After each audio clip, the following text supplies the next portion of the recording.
اب اگر ہم اس کی پراپر ڈیفینیشنز پر بات کریں تو علامہ ابن الاقفانی نے اس کی تعریف یعنی علم الروایہ کی تعریف ایسے کی ہے کہ حضرت کے اقوال افعال وغیرہ کو سماع اب مرفوع صریحی کی 5 قسمیں: قولی، فعلی، تقریری۔ ایک دفعہ نبی اکرم صلی اللہ علیہ وآلہ وسلم فرض نماز پڑھ کے باہر نکل رہے تھے تو کچھ صحابی نماز پڑھ رہے تھے، ایک صحابی نماز پڑھ رہے تھے تو آپ نے ان سے کہا کہ کیا تم فرض کو غریب مطلق کہتے ہیں؟ دوسری ہے غریب نسبی، جس کو انتہا میں کئی راویوں نے روایت کیا ہو لیکن درمیان میں کسی ایک جگہ پر ایک راوی۔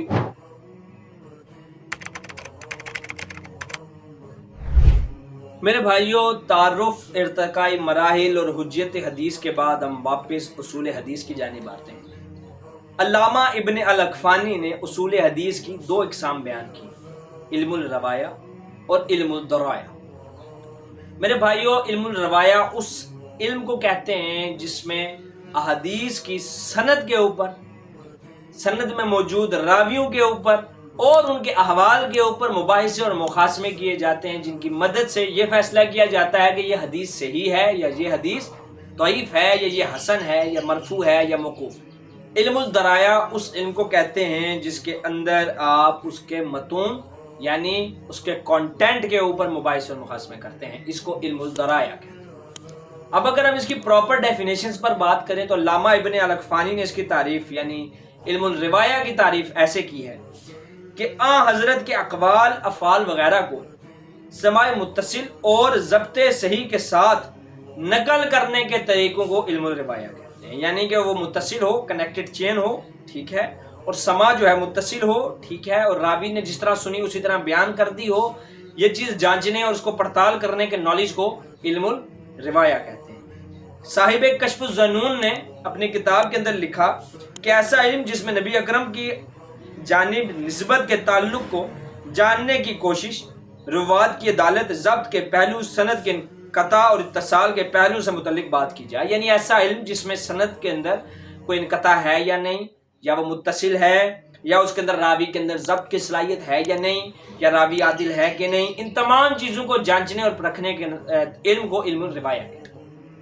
علم الدرایہ کے بارے میں علامہ ابن الاقفانی نے اس کی ایسے تعریف فرمائی کہ ایسا علم جس کے ذریعے روایات کی اقسام، احکام، اس کی صفات، اس کے اصناف اور اس کے استخراج کو دیکھا جائے، یعنی یہ دیکھا جائے کہ یہ حدیث اور کن جگہوں پر ہے، اس مفہوم کی حدیث کہاں کہاں موجود ہے، یہ حدیث کہیں بہت سی صحیح احادیثوں کے خلاف تو نہیں ہے۔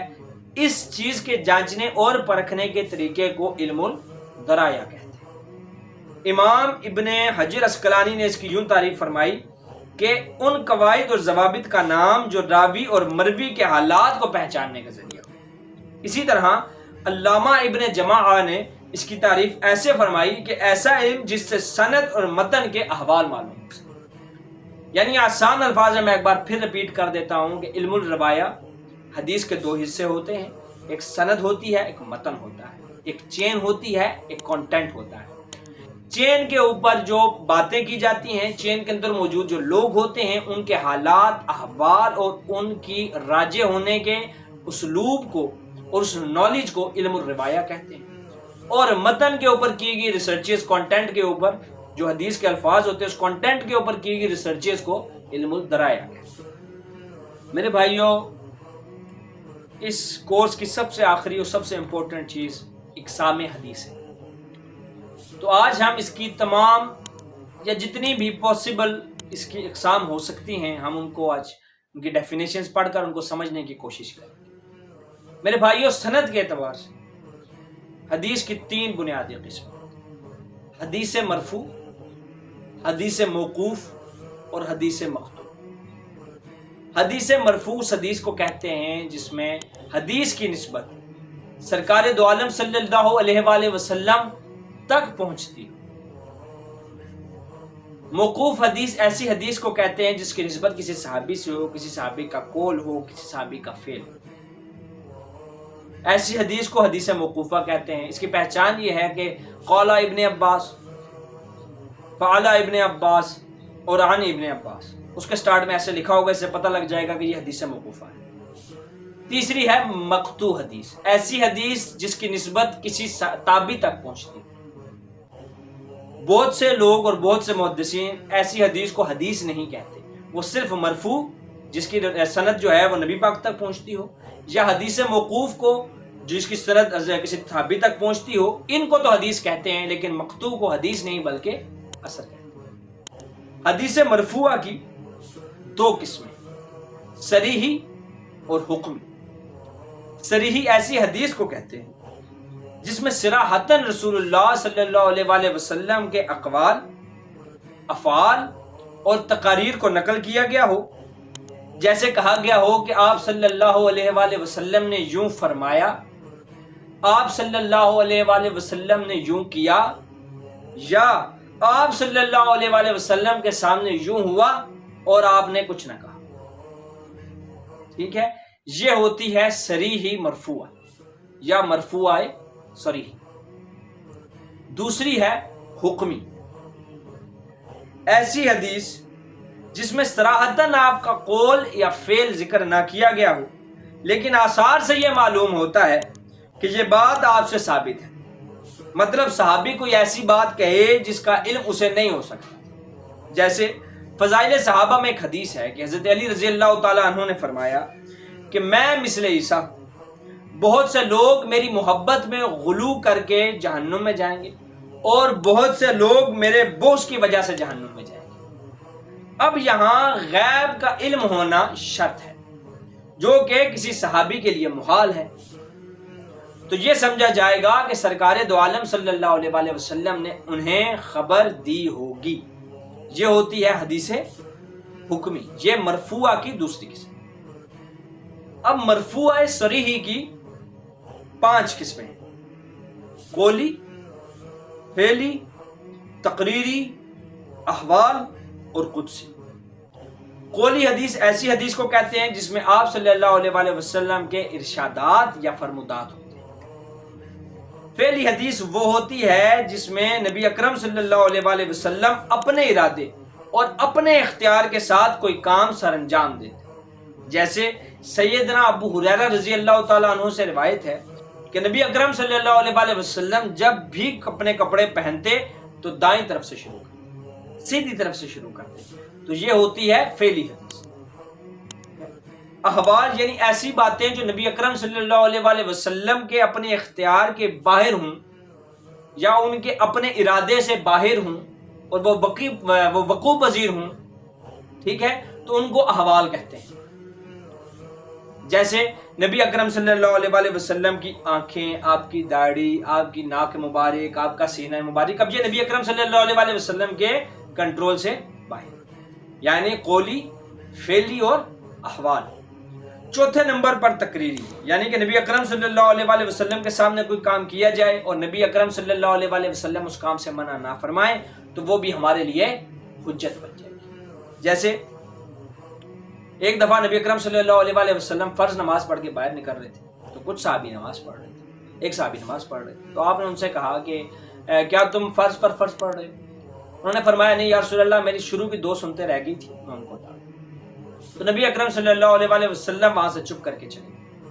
تو یہ بھی ہمارے لیے ایک حجت بن گئی کہ نبی اکرم صلی اللہ علیہ وآلہ وسلم کو لگتا کہ یہ غلط کام ہے تو وہ اس کو روک دیتے، آپ نے نہیں روکا تو یہ ہمارے لیے حجت ہے۔ اسی طرح عمر بن العاص نے ایک موقع پر شدید سرد موسم کی وجہ سے غسل جنابت کی بجائے تیمم پر اکتفا کیا، تو آپ صلی اللہ علیہ وآلہ وسلم کو خبر دی گئی تو آپ ہنسے اور آپ نے کچھ نہ فرمایا۔ اگر صحابی نقل کریں کہ ہم لوگ رسول اللہ کے زمانے میں ایسا کرتے تھے یا ایسا ہوا کرتا تھا تو ایسی حدیث بھی تقریری حدیث ہی کہلائے گی، یعنی کہ صحابی بولے نبی پاک کے زمانے میں ایسا ہوا کرتا تھا تو ایسی حدیث بھی تقریری حدیث کہلائے گی۔ 5ویں قسم ہے قدسی، حدیث قدسی۔ یوں تو احادیث میں جو بھی احکام آئے ہیں سبھی اللہ کی طرف سے ہیں، صرف الفاظ جو ہیں وہ سرکار دو عالم صلی اللہ علیہ وآلہ وسلم کی طرف سے۔ لیکن اگر آپ صلی اللہ علیہ وآلہ وسلم نے کسی بات میں صراحتاً یہ کہہ دیا کہ اللہ یہ فرماتا ہے تو وہ حدیث قدسی ہے۔ جیسے صحیح مسلم میں آتا ہے کہ نبی اکرم صلی اللہ علیہ وآلہ وسلم نے فرمایا کہ اللہ فرماتا ہے میرے بندو، میں نے ظلم کرنا اپنے اوپر حرام کر دیا ہے اور تمہارے درمیان بھی اسے حرام قرار دیا ہے، تو ایک دوسرے پر ظلم نہ کرو۔ تو یہ سند کے حساب سے قسمیں تھی، جیسے مرفوعہ کے مزید 2 قسم، کون کون سی؟ صریحی اور حکمی۔ صریحی کی آگے 5 قسمیں، کون کون سی؟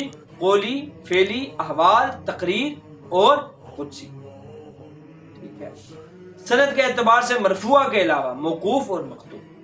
راویوں کی تعداد کے اعتبار سے احادیث کی اقسام، پہلی ہے متواتر۔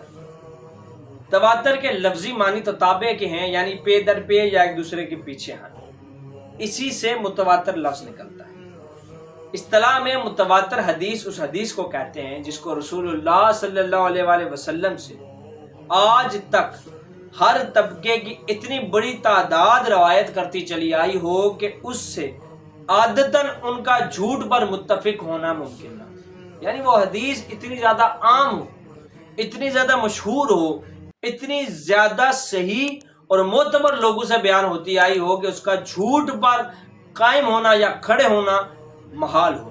ہر 100 سالوں کے اندر بہت بڑی تعداد اس کو صحیح مانتی آئی ہو، تو یہ بھی اس کے صحیح ہونے کی دلیل ہوتا ہے، اس کو متواتر حدیث کہتے ہیں۔ متواتر حدیث کے 2 قسمیں ہوتی ہیں، متواتر لفظی اور متواتر معنی۔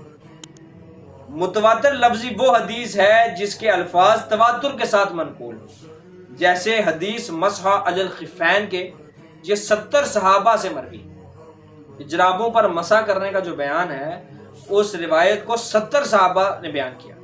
اسی طرح جو روایت صحیح مسلم کے مقدمہ میں ہے کہ نبی اکرم صلی اللہ علیہ وآلہ وسلم نے فرمایا کہ جس نے جان بوجھ کر مجھ پر جھوٹ باندھا وہ جہنم میں جائے گا، اس حدیث کو 62 صحابہ نے نقل کیا، جس میں 10 مبشرہ صحابی بھی، تو انہی الفاظ کے ساتھ نقل کیا۔ تو ایسی حدیث جو انہی الفاظ کے ساتھ ہر دور میں چلی آ رہی ہو اور اس حدیث کے اندر جتنے بھی راویان ہیں ان کا جھوٹ پر اکٹھا ہونا ممکن ہی نہ ہو، تو ایسی حدیث کو متواتر لفظی کہتے ہیں۔ متواتر معنوی وہ حدیث ہے جس کو رسول اللہ سے آج تک ہر عہد میں ایک طبقے نے دوسرے طبقے کو کرتے ہوئے دیکھا، جسے ایک طبقے نے سے دوسرے طبقے نے کرتے ہوئے دیکھا ہو، ایسی حدیث کو حدیث معنوی کہتے ہیں، جیسے نماز پنجگانہ، روزے رکھنا، ٹھیک ہے نا، یہ اس کو کہتے ہیں حدیث متواتر معنوی۔ دوسری قسم ہے خبر واحد، ایسی حدیث جو تواتر کے ساتھ تو منقول نہ ہو، ایسی حدیث کو خبر واحد کہتے ہیں۔ مشہور حدیث ایسی روایت کو میرے بھائی کہتے ہیں جس کو ہر زمانے میں 3 یا 3 سے زیادہ راویوں نے نقل کیا ہو، ایسی حدیث کو خبر مشہور کہتے ہیں، خبر مشہور کہتے ہیں۔ جیسے متفق علیہ حدیث میں آتا ہے کہ عبداللہ ابن عمر فرماتے تھے کہ رسول اللہ نے فرمایا کہ تم میں سے جو شخص جمعے کے لیے آئے غسل کر کے آئے۔ اگر اس سند میں کہیں بھی راویوں کی تعداد 3 سے کم ہو جائے تو وہ خبر مشہور نہ رہے، وہ خبر مشہور، یعنی کسی بھی روایت میں کو خبر مشہور کہنے کے لیے یا ماننے کے لیے اس کے اندر ہر زمانے میں 3 راوی یا 3 سے زیادہ راویوں کا ہونا ضروری ہے۔ اگر 3 سے کم ہو گئے تو ایسی حدیث کو حدیث عزیز کہتے ہیں، وہ ہم آگے بڑھیں۔ حدیث غریب وہ حدیث ہے جس کے سلسلے کے سند میں کسی زمانے میں بھی راوی کی تعداد صرف 1 ہو، جیسے عبداللہ ابن عمر سے روایت ہے کہ رسول اللہ نے فرمایا کہ ولا کا تعلق نسب کے تعلق کی طرح ہے، جسے نہ فروخت کیا جا سکتا ہے نہ ہبہ کیا جا سکتا۔